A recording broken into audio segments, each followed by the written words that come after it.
Ya, Assalamualaikum warahmatullahi wabarakatuh. Perkenalkan, nama saya Panji Kurniansyah dari program studi manajemen.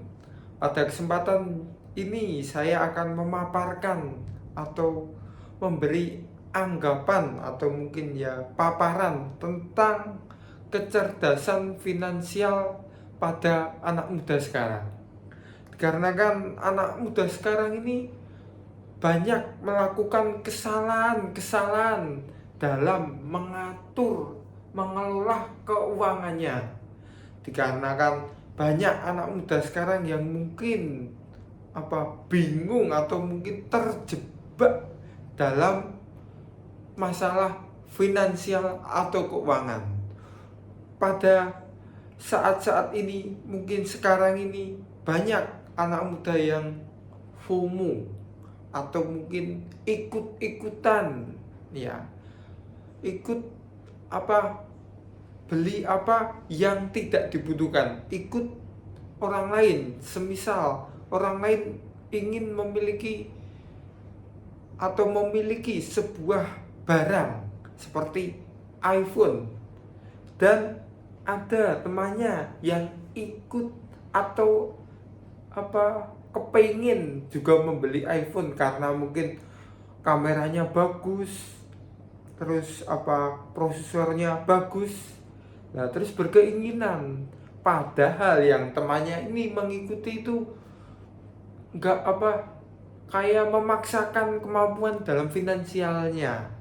Nah, sehingga terus ingin beli tapi malah pakai pay letter, ya, sehingga malah jadi terjebak ada bunga-bunga, ya, karena tuntutan gengsi pada anak muda sekarang kan tinggi, ya, jadi menyebabkan anak muda terjebak pada permasalahan finansial sekarang itu ya karena gengsi yang tinggi. Terus teman-temannya ya mungkin banyak yang mungkin membanding-bandingkan. Nah, terus terhasut, jadi FOMO itu muncul, ikut tapi tidak sesuai dengan yang kemampuannya. Mungkin kemampuan finansial setiap orang-orang itu berbeda, jadi terus ingin ngikutin itu tetapi tidak sesuai dengan kebutuhannya. Antara pemasukan dan pengeluarannya itu tidak balance, ya. Semisal pemasukannya UMR, mau beli iPhone 15 cicilan semisal 1,5 juta setiap bulannya. Nah kan itu cuma sisa UMR Kota Solo kan 2,5 juta, jadi cuma sisa 1 juta.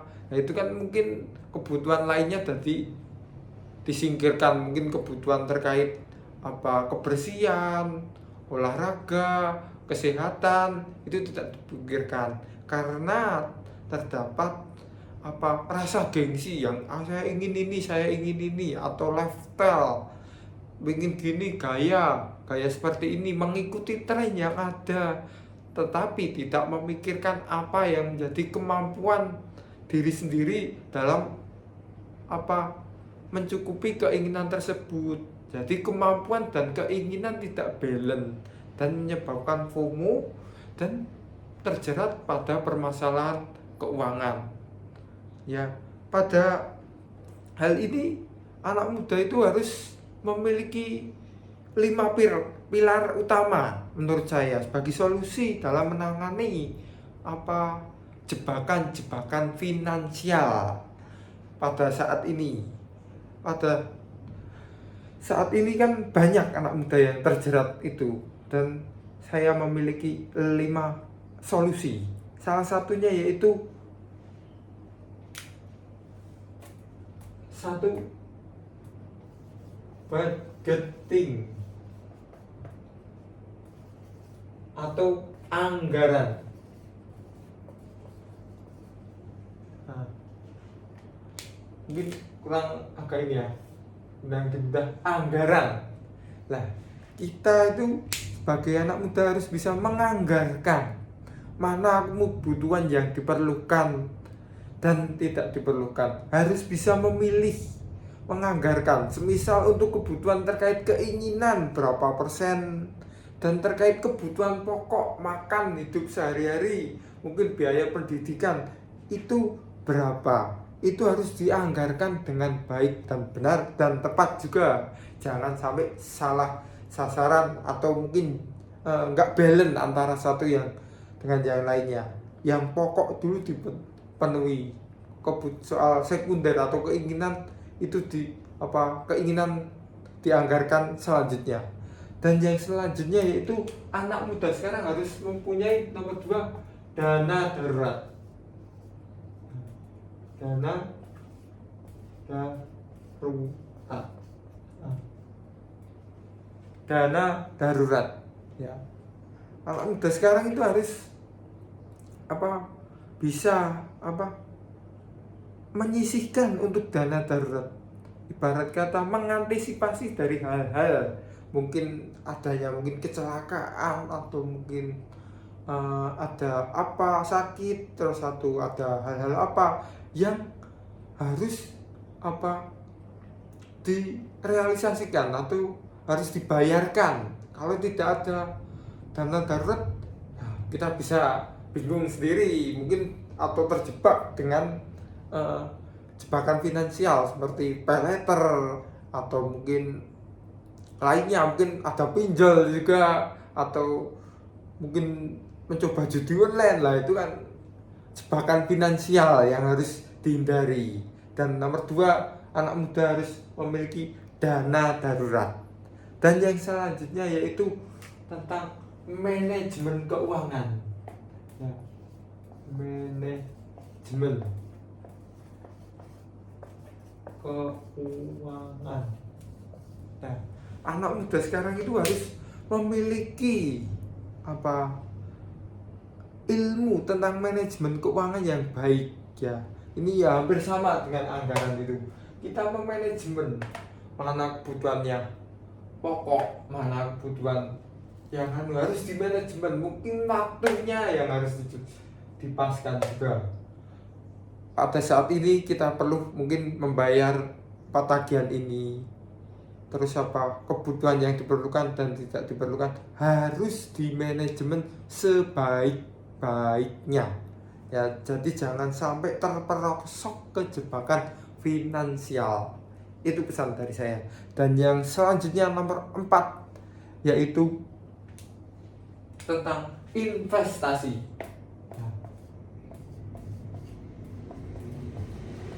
Anak muda sekarang mungkin ya sudah tahu lah, investasi banyak hal yang perlu diinvestasikan.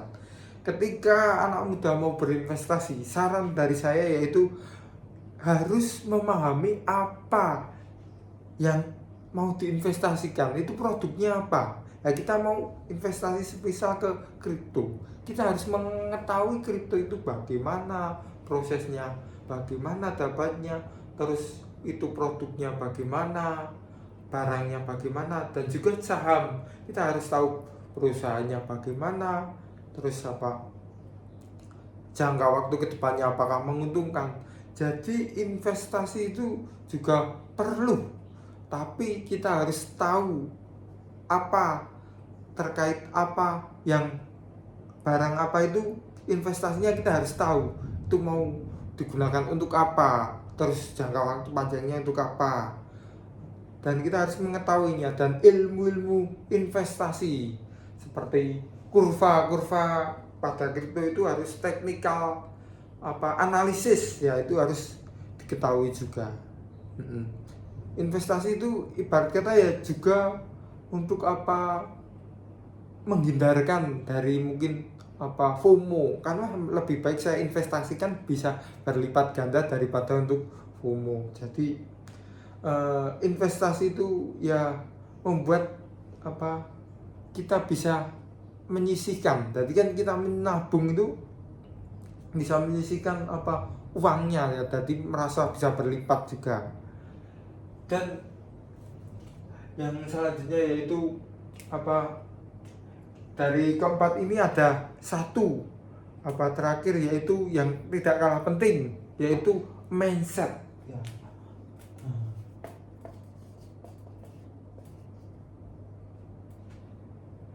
mindset ya, atau mungkin kecerdasan atau proteksi lah, proteksi.